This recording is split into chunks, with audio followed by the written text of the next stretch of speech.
Bonjour à tous, merci beaucoup pour l'invitation. Je suis vraiment désolé de ne pas être là avec vous physiquement, mais je vous ai préparé cette petite présentation en enregistrement et je vais vous parler de quelque chose qui est en train de se développer pas mal, qui sont les programmes d'éducation thérapeutique du patient, notamment dans le cadre de la narcolepsie et de l'hypersomnie idiopathique. Donc je vais vous parler du programme qu'on a monté à l'Hôtel Dieu à Paris, mais c'est quelque chose de disponible dans d'autres villes.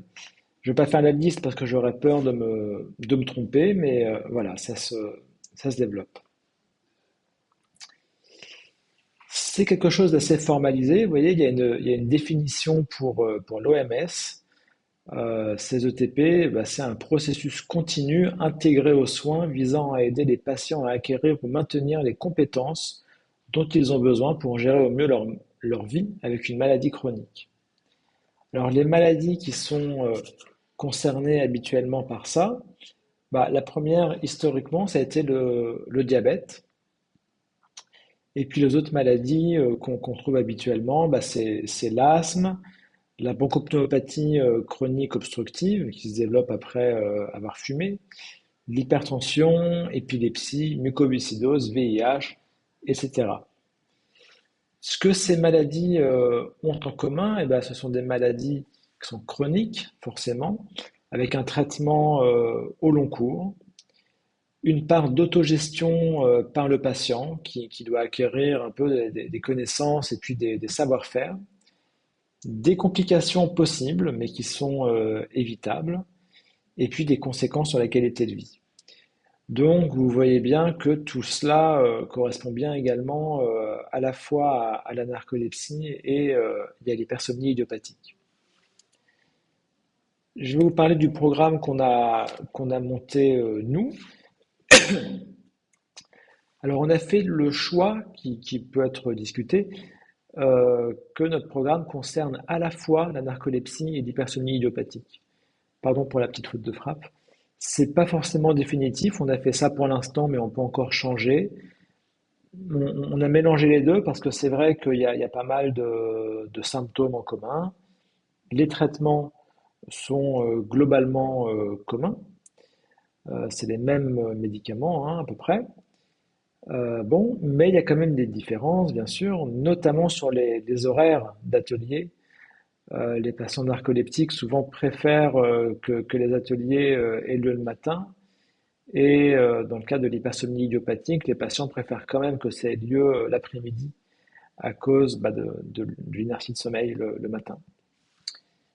Alors, on fait 2 à 3 sessions avec 6 séances par an. Donc, chaque session, c'est 6 séances de 2 heures.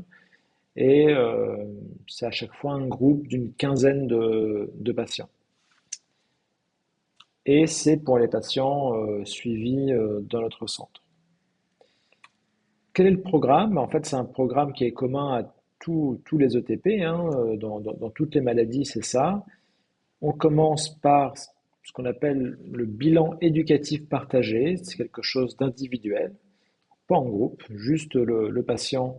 Et chez nous, c'est une ingénieure de recherche, Caroline Goriot, qui fait ça, qui parle avec les patients individuellement. Ensuite, les 6 ateliers thématiques sur quelques semaines. Et on finit par quelque chose d'autre qui est individuel, qui est l'entretien individuel de synthèse. Alors, on va parler globalement de tout ça. Le bilan indicatif partagé, qu'est-ce que c'est? Qu'est-ce qu'on aborde? D'abord, la dimension médicale, c'est les éléments de la maladie, hein, le diagnostic, la sévérité, les traitements en cours. C'est des choses qu'on pourrait voir dans le dossier, hein. Mais ensuite, on aborde des choses un peu plus larges, telles que les connaissances qu'a le patient sur sa maladie, ses traitements et quelle représentation il s'en fait. Ça, c'est des trucs plus personnels. Il y a les compétences d'auto-soin, c'est-à-dire est-ce qu'il prend son traitement correctement. On sait que parfois c'est un peu complexe, hein, comme pour le Xyrem par exemple. Est-ce qu'il sait réagir aux situations d'urgence? Donc, dans le cadre des maladies dont on parle, bah, c'est les attaques de sommeil, les cataplexies. Ensuite, on parle de ce qu'on appelle des compétences psychosociales. Est-ce que le patient a des mécanismes de soutien social, de la famille, des amis? Bon. L'environnement, on parle de l'école pour les enfants, on ne traite pas vraiment d'enfants, mais des études, le travail, la conduite, les contraintes familiales. Est-ce que vous avez des enfants dont vous devez vous occuper? Voilà, des choses comme ça. Et enfin, quelles sont un petit peu les attentes du patient vis-à-vis de ces séances? Et ça permet un petit peu d'adapter ce qui va suivre au groupe. Ensuite viennent les 6 ateliers. Je vais parler rapidement de chacun. Le premier, c'est un atelier sur des généralités médicales sur ces 2 maladies. C'est fait par 2 médecins du service, alors moi et puis quelqu'un d'autre. Et on parle bah, de la prévalence, c'est-à-dire de la fréquence de ces maladies dans la population, de leur mécanisme. Alors c'est bien connu pour la narcolepsie de type 1, beaucoup moins pour la narcolepsie de type 2 et l'hypersomnie idiopathique. L'évolution naturelle, comment ces maladies évoluent naturellement. Là encore, c'est assez différent selon ces diagnostics. Et quels sont les symptômes respectifs.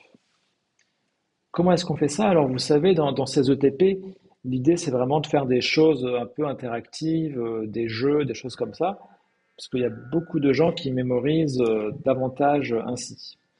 Alors, ce qu'on fait, c'est qu'on demande aux gens d'écrire leurs symptômes sur des petits post-it, et puis ils doivent, de façon collégiale, entre eux, eh bien, les classer entre narcolepsie et hypersomnie idiopathique, voire à mi-chemin entre les deux si c'est commun aux deux. Et en fait, c'est plutôt un prétexte pour les participants eh bien, de discuter de leurs symptômes, euh, de leur ressenti vis-à-vis de ces symptômes. Et c'est souvent assez apprécié. Et après, on fait une présentation plus formelle sur bah voilà, les questions des mécanismes de ces maladies, des symptômes et tout ça. Une deuxième séance sur les prises en charge non médicamenteuses avec un médecin et une psychologue. On revient sur des choses de physiologie du sommeil. Après les règles hygiéno-diététiques, c'est vrai que ça concerne un petit peu plus la narcolepsie de type 1 où on sait qu'il faut beaucoup de sommeil la nuit et puis faire des siestes programmées. Ça, évidemment, dans les personnes idiopathiques, c'est quand même moins le cas. Et on fait remplir aux gens un agenda de sommeil. C'est quelque chose qu'on fait davantage plutôt dans l'insomnie ou dans d'autres maladies du sommeil, mais c'est assez utile dans ces maladies pour que les patients se rendent compte un petit peu exactement quels sont leurs horaires de sommeil, comment ils peuvent optimiser, et voilà. Ensuite, un troisième atelier qui est assez important, qui est la prise en charge médicamenteuse, où on fait ça avec 2 médecins et un pharmacien qui vient. Et on parle vraiment bah, des traitements utilisés avec leur mécanisme d'action, la pharmacocinétique, c'est-à-dire la façon dont la concentration du médicament évolue dans le temps, les effets indésirables, les bénéfices et puis les limites. Parce qu'évidemment, aucun des traitements disponibles actuellement bah, n'est vraiment totalement miraculeux. Donc il faut avoir en tête ces limites.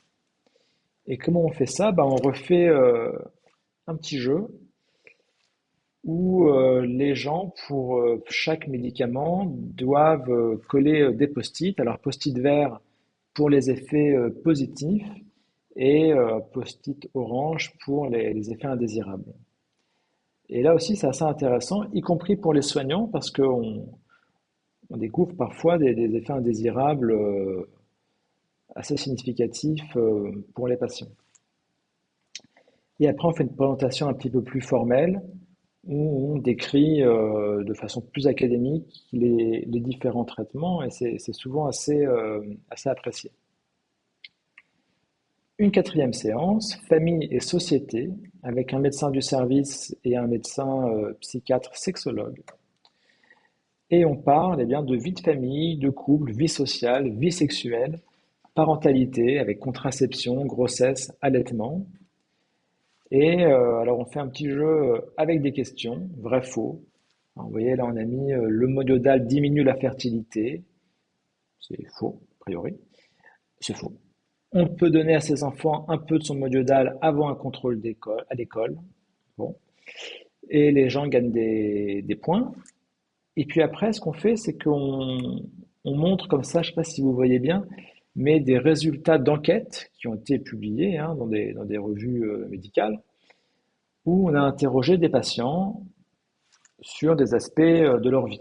Alors là, vous voyez, la question, c'est est-ce que votre narcolepsie affecte négativement votre vie sexuelle? Et on demande aux participants, bah, à votre avis, quel est le pourcentage de gens qui ont répondu oui? Est-ce que c'est 10%, 50%, 80%?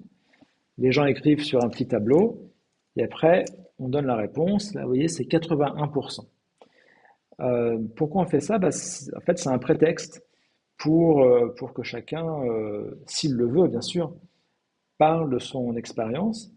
Et bah, c'est très intéressant. On aborde des choses qu'on n'aborde pas du tout en consultation, hein, la plupart du temps. Et puis on se rend compte qu'il y a, voilà, il y a beaucoup, beaucoup de sujets importants et sur lesquels on peut aider. Cinquième séance, qui est également importante, c'est réseau de soins et démarches administratives avec un médecin du travail et puis un ou des membres de l'ANC, que je remercie à nouveau. Et on parle de conduite automobile, école, études, travail, reconnaissance en qualité de travailleur handicapé. Donc voilà, c'est toutes les démarches administratives. On fait une petite présentation et puis c'est surtout voilà, question-réponse. Et enfin, dernière séance, qui est un peu une séance de bilan ou fourre-tout un petit peu, vécu et ressenti de la maladie avec un patient expert et un ou une psychologue, où les patients voilà, expriment leur ressenti. Et globalement, c'est de l'échange d'expériences pour clore un petit peu ces ateliers. Et on termine par cet entretien individuel de synthèse, dont le but, bah, c'est d'évaluer les acquis. On compare par rapport à ce que les patients croyaient avant. On valorise les progrès, on fait réaliser aux participants bah, ce qu'ils ont appris et intégré. On identifie des difficultés bah, qui persistent et qui peuvent être résolues, par exemple, en consultation avec le médecin qui suit les patients. Et puis, bon, favoriser la poursuite en autonomie. En conclusion, bah, je vous ai pas montré j'aurais peut-être dû les résultats de satisfaction, mais qui sont bah, globalement très positifs. Vraiment, les gens sont très contents. Comme je vous le disais, bah, ça couvre des sujets vraiment dont on parle peut-être pas assez en consultation. Et ça, c'est vraiment un truc qu'on a remarqué, c'est que ça change vraiment en bien la relation médecin-patient. Euh, les patients sont beaucoup plus actifs, euh, beaucoup plus d'initiatives, comprennent beaucoup mieux leur traitement et dans quels algorithmes ils s'inscrivent. Euh, et vraiment, c'est très chouette. Voilà, bah, je vous remercie beaucoup et puis bah, j'espère tous vous voir très bientôt. Voilà, au revoir.